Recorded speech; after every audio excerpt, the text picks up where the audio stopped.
Fibre net కేసులో చంద్రబాబు ముందస్తు bail petition విచారణను సుప్రీంకోర్టు జనవరి 17కు వాయిదా వేసింది. కేసుకి సంబంధించి ఎలాంటి వ్యాఖ్యలు చేయొద్దని సుప్రీంకోర్టు ఇరు వర్గాలను ఆదేశించింది. పిటిషన్పై విచారణ జరిపిన జస్టిస్ అనిరుద్ధ బోస్, జస్టిస్ బేలాయం త్రివేది ధర్మాసనం విచారణ జరిపింది.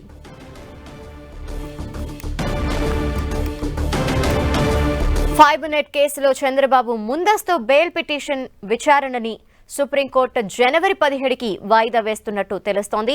కేసుకి సంబంధించి ఎటువంటి వ్యాఖ్యలు చేయొద్దు అని సుప్రీంకోర్టు ఇరు వర్గాల్ని కూడా ఆదేశించింది. పిటిషన్పై విచారణ జరిపిన జస్టిస్ అనిరుద్ధ బోస్, జస్టిస్ బేలాయం త్రివేది ధర్మాసనం ఈ విచారణ జరిపినట్టు తెలుస్తోంది.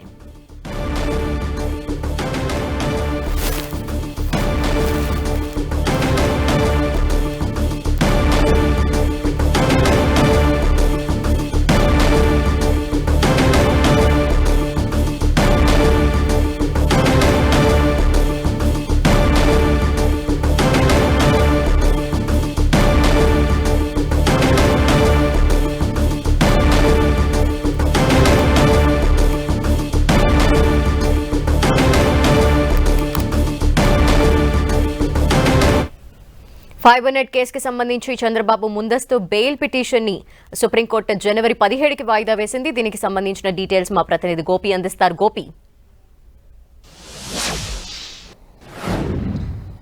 ఏపీ ఫైబర్ నెట్ కేసుకు సంబంధించి చంద్రబాబు దాఖలు చేసిన ముందస్తు బెయిల్ పిటిషన్ సుప్రీంకోర్టులో మరోసారి వాయిదా పడడం జరిగింది. జనవరి 17వ తేదీకి, వచ్చే ఏడాది జనవరి 17వ తేదీకి ఈ కేసు విచారణను సుప్రీంకోర్టు వాయిదా వేయడం జరిగింది. జస్టిస్ అనిరుద్ధ బోస్, జస్టిస్ బేలాయం త్రివేది ధర్మాసనం ఈ కేసు విచారణని వాయిదా వేయడం జరిగింది. ఎందుకంటే ఇప్పటికే స్కిల్ కేసులో క్వాష్ పిటిషన్ కు సంబంధించిన తీర్పు రావాల్సి ఉంది. అది వింటర్ వెకేషన్ తర్వాత వెలువరిస్తామని చెప్పి సుప్రీంకోర్టు స్పష్టం చేయడం జరిగింది. అందులో భాగంగా ఇప్పటి వరకు ఏదైతే హైకోర్టు జారీ చేసిన స్కిల్ కేసులో రెగ్యులర్ బెయిల్ కి సంబంధించిన పిటిషన్, అలాగే ఇప్పుడు ఈ ఫైబర్ నెట్ కి సంబంధించి ముందస్తు బెయిల్ పిటిషన్, ఈ రెండు కూడా వాయిదా పడుతూ వస్తున్న పరిస్థితి ఉంది.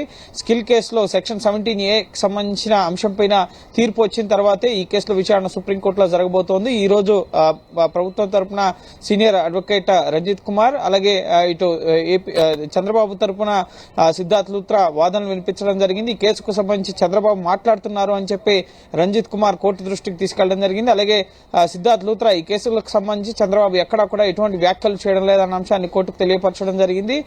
ఇటు చంద్రబాబు తరపు న్యాయవాది, ప్రధానంగా సిఐడి అలాగే ప్రభుత్వం తరపునే న్యాయవాదులు ప్రెస్ మీట్లు పెట్టి మాట్లాడుతున్నారు. సిఐడి అలాగే అడిషనల్ అడ్వకేట్ జనరల్ అన్న అంశాన్ని కోర్టు దృష్టికి తీసుకెళ్లారు. అయితే ఎవరు ఎటువంటి వ్యాఖ్యలు చేశారో అన్న దానికి సంబంధించిన అఫిడవిట్ ఫైల్ చేయాలని చెప్పి ఇరుపక్షాల న్యాయవాదులకు కూడా సూచించడం జరిగింది సుప్రీంకోర్టు. తదుపరి విచారణని జనవరి 17వ తేదీకి వాయిదా వేయడం జరిగింది.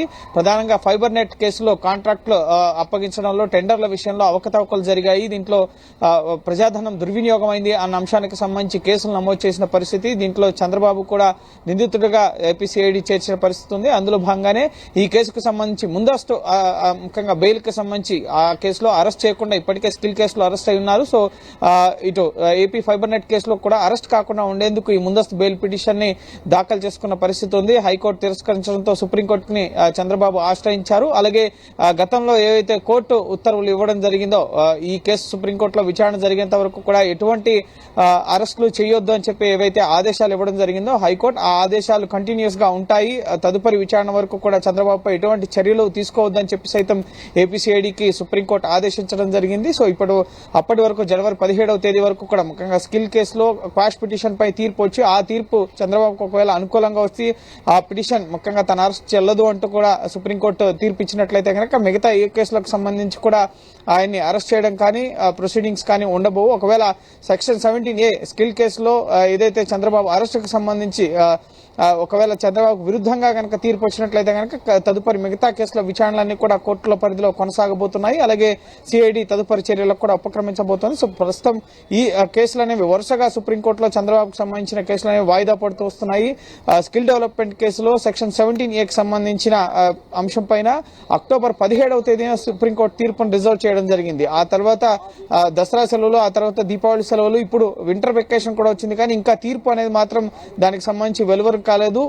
అది కొన్ని కీలక అంశాలకు సంబంధించి ముడిపడి ఉన్న అంశం కాబట్టి సెక్షన్ 17A అవినీతి నిరోధక చట్టం 1988 సెక్షన్ 17A అనేది ఈ చంద్రబాబు తీసుకున్న నిర్ణయాలకు సంబంధించి అది అమెండ్ అయిన తేదీకి తర్వాత ముఖ్యంగా చంద్రబాబు పరిపాలనలో జరిగిన అవకతవకలకు సంబంధించి ఆ సెక్షన్ చంద్రబాబుకు వర్తిస్తుందా లేదా, ప్రధానంగా సెక్షన్ 17A అనేది గవర్నర్ అనుమతి తీసుకుని అరెస్ట్ చేయాలి అని చెప్పి ఉంది. కానీ ఏపీసీఐడి గవర్నర్ అనుమతి తీసుకోకుండానే చంద్రబాబును అరెస్ట్ చేశారు. సో ఈ అరెస్ట్ చెల్లదంటూ కూడా ఆ కేసులో చంద్రబాబు క్వాష్ పిటిషన్ సుప్రీంకోర్టులో ఫైల్ చేశారు. సో ఆ పిటిషన్ కి సంబంధించిన తీర్పు అక్టోబర్ 17వ తేదీనే రిజర్వ్ చేసినప్పటికీ ఇంకా వెలువరు కాలేదు. సో అందులో భాగంగానే ఇప్పుడు ఈ ఫైబర్ నెట్ కేసుకు సంబంధించి అలాగే స్కిల్ డెవలప్మెంట్ కేసులో బెయిల్ రద్దుకు సంబంధించి సిఐడి దాఖలు చేసిన పిటిషన్ కానీ ఇప్పుడు చంద్రబాబు ముందస్తు బెయిల్ పిటిషన్ కానీ వరుసగా వాయిదా పడుతూ వస్తున్నాయి. సో నెక్స్ట్ జనవరి 17వ తేదీనే ఈ కేసు విచారణని లిస్ట్ చేయడం జరిగింది. సో ఆలోపు సెక్షన్ 70A సంబంధించిన తీర్పు వస్తుందా, అందులో చంద్రబాబు కూరట్ లభిస్తుందా అనేది మనం వేచి చూడాలి. అయితే గోపి ఎటువంటి వ్యాఖ్యలు కూడా బయట చేయొద్దంటూ కూడా ఇరువురికి కూడా సూచించింది సుప్రీంకోర్టు అని తెలుస్తోంది. ఇంకా ఎటువంటి ఆదేశాలు ఇచ్చింది? ఎస్, చంద్రబాబు తరపుకి న్యాయవాదికి అలాగే ఇటు ఆ ప్రభుత్వ తరపు న్యాయవాదికి మధ్య కొన్ని వాదనలు జరిగాయి. ఈ రోజు కేసు విచారణ జనవరి 17కి వాయిదా పడినప్పటికీ కూడా మొదట ప్రభుత్వ తరపు న్యాయవాది రంజిత్ కుమార్ చంద్రబాబు ఈ కేసులకు సంబంధించి బయట మాట్లాడుతున్నారు. ఆయనకు సంబంధించి గతంలో సుప్రీంకోర్టు ఉత్తర్వులు ఇవ్వడం జరిగింది.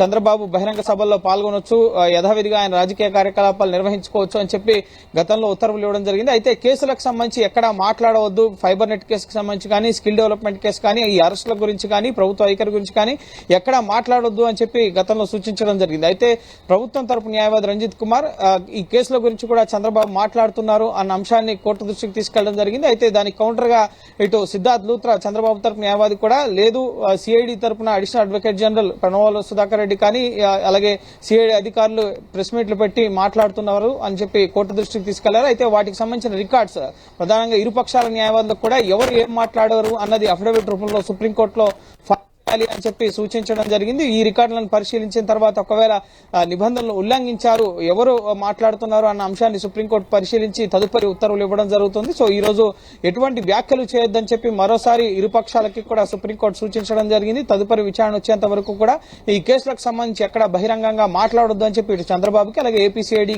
తరపు న్యాయవాదులకు కూడా ప్రధానంగా సూచించడం జరిగింది. సో ఆ ఉత్తర్వులు ఆలోపు అలాగే ఈ కేసులకు సంబంధించిన విచారణ పైన యథావిధిగా ప్రస్తుతం స్టాటస్ కో అనేది కొనసాగుతోంది. అప్పటి వరకు చంద్రబాబుని అరెస్ట్ చేయడం కానీ ఫైబర్ నెట్ కేసులో ఆయనపై చర్యలు తీసుకోవడం కానీ ఏవి కూడా ఉండవు.